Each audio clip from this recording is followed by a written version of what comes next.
I realize when it comes to the quantity of clips and quotes and photographs that surface of Donald Trump saying or doing creepy things to women, to his daughters, to little girls, the limit probably does not exist. I've got two more that have surfaced that I want to talk about today, I guess. This is the shit we have to look at, a man who's creepy to his children and little girls. This is the man who's in the White House. We have known all along that this is what he is. The things that I'm going to share with you today are from the 1990s. They are not new. And yet somehow MAGA has chosen to put blinders on and not see any of this. This is how we know it's a cult. They have, well, there's many ways we know it's a cult, but they've chosen to discount, ignore anything that does not conform to their worldview, to their conception of dear leader. One of my dear friends that I lost to QAnon back in 2015, 2016, she would just go on and on and on about how Donald Trump was such a good, upstanding Christian man and how Melania was just the picture of everything godly and wifely and feminine and demure that she could ever hope to see in a first lady and in anybody's wife, right? The Melania was just like the pinnacle. And then, of course, it was always mixed in with some kind of racist shit about Michelle Obama and how masculine she is and how she makes, Barack Obama look weak and emasculated, and she's a terrible, like, nobody should look at her as the example of what a wife should be or a first lady, which, like, my friend was not like this before. I know I've talked about this, but, like, she wasn't like this before. And I would point out, like, the creepy shit Donald Trump had done and said, and she would just immediately jettison it. She'd be like, he's a good, God-fearing man.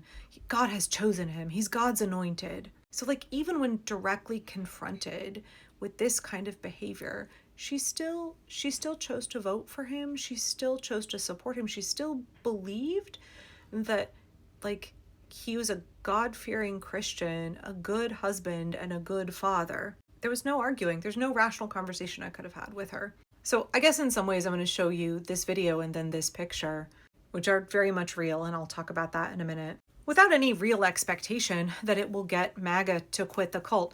I know Knitting Cult Lady has talked about this extensively, that the members of a cult need to have the loss of their mission. That's more important than the loss of their leader. Like, you can't corrupt their image of their leader. You can destroy their mission and then they'll leave, but, like, you can't destroy Donald Trump.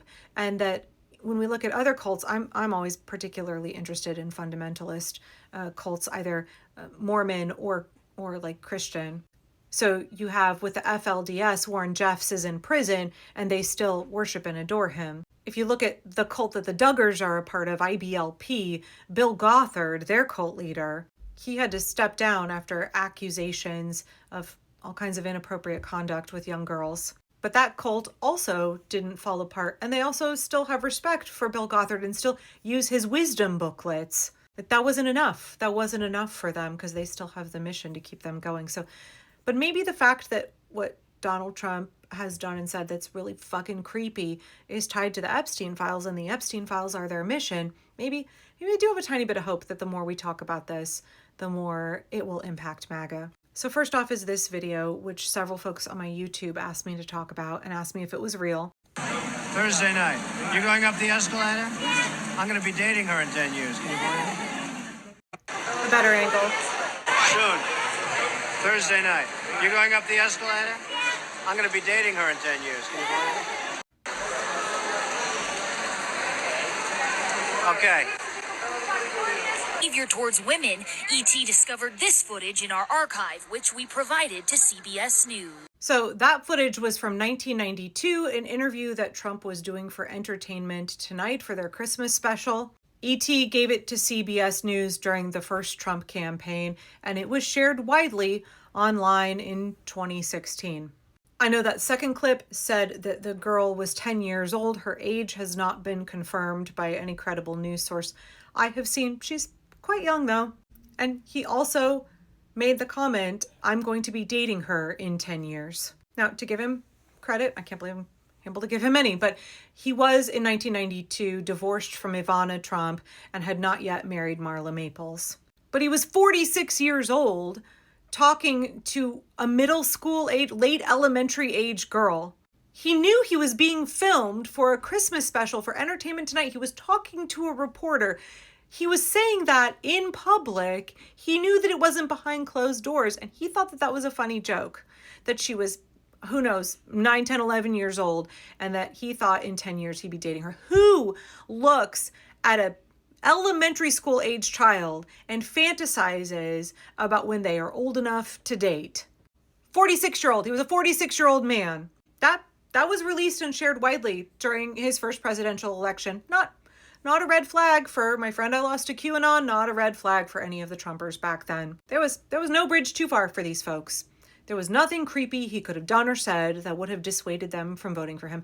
And yet they are the party, they are the supporters, they are the people in the political ecosystem who have made so much of their personality and the base of their beliefs around protecting children from PDF files. And yet, look who they voted for. When are their brains going to explode over that? The very thing that they said they cared about protecting children from, they supported and platformed and put that person in power for years. Which brings me to this next bit, which is not a video, it's an image. I don't like this. This makes me deeply uncomfortable. This is Donald Trump and Ivanka Trump doing a boudoir photo shoot together. Now, this also made the rounds of social media, and I saw lots of Trumpers saying, this is fake, this isn't real. I got to put my glasses on. Yeah, it's real. Snopes even fact-checked it because so many people were claiming that it was fake. It's absolutely real. Donald Trump did pose for a photo shoot in bed with his minor child. So this made the rounds this past week because of the Epstein file situation, but this is not new. It also was widely circulated in 2016 when people were screaming and MAGA wasn't listening. This is from a 1995 issue of InStyle magazine. It does appear to have been taken inside Trump's gaudy Manhattan penthouse. Snopes was able to get their hands on scanned digital copies of the original 1995 issue from InStyle and was able to confirm that they are real. It's the December 1995 holiday issue, which teases on the front cover "At Home with Donald and Marla Trump." Snopes confirmed that the photographer is Firuz Zahedi and that they contacted him over email, and he said that he did take the photograph in 1995 for InStyle magazine. He also said he didn't give anybody permission to use it, and so someone must have scanned it in order to upload it and make a meme out of it. I don't know if it was Donald Trump's suggestion or this photographer's suggestion to use his minor child in a boudoir style photo shoot. Like nothing about that image. I'm not going to re-upload it. I'm not going to show it to you again. Nothing about that is great. And if you just Google Donald Trump and Ivanka child, there's so many images that just combined with statements he's made. And I did a whole video on all of the gross, not all, a lot of the gross things that Donald Trump has said about Ivanka over the years. Not to mention the fact that Ivanka herself joked on a podcast episode that her dad was a predator. But this is who we have in the White House. This is who is saying that the Epstein files are a hoax and is saying, don't look at me, look at Bill Clinton. I guess the question is, will there ever be enough evidence to convince MAGA? Will there ever be some element of all of this reporting that fractures the mission for them? Or is it the fact that Donald Trump is refusing to release the Epstein files themselves and this kind of dawning revelation that who they thought was in the deep state might not be who's actually in those files, that it might actually be their dear leader and his friends. After all, Jeffrey Epstein said that he and Donald Trump were the best of friends. He said Donald Trump was his closest friend. But Trump is now desperate in every interview to say, I'd never went to Epstein Island. So I don't know. What do y'all think? I'm sorry to keep bringing this stuff up. I think it's important to understand that this isn't just a little one-off here and there. This is a consistent pattern of really creepy behavior over decades. And yet MAGA, evangelical Christians, Christian nationalists, Christo-fascists, they believe that Donald Trump is a morally upstanding man, a guy that they want to get behind for their moral agenda to create their theocracy. They picked him in the driver's seat. They picked him to run that show. I don't know. I can't make it make sense. I can't make it make sense. I can't logic it out. But maybe the more that comes out, maybe this is the mission crumbling for all of them.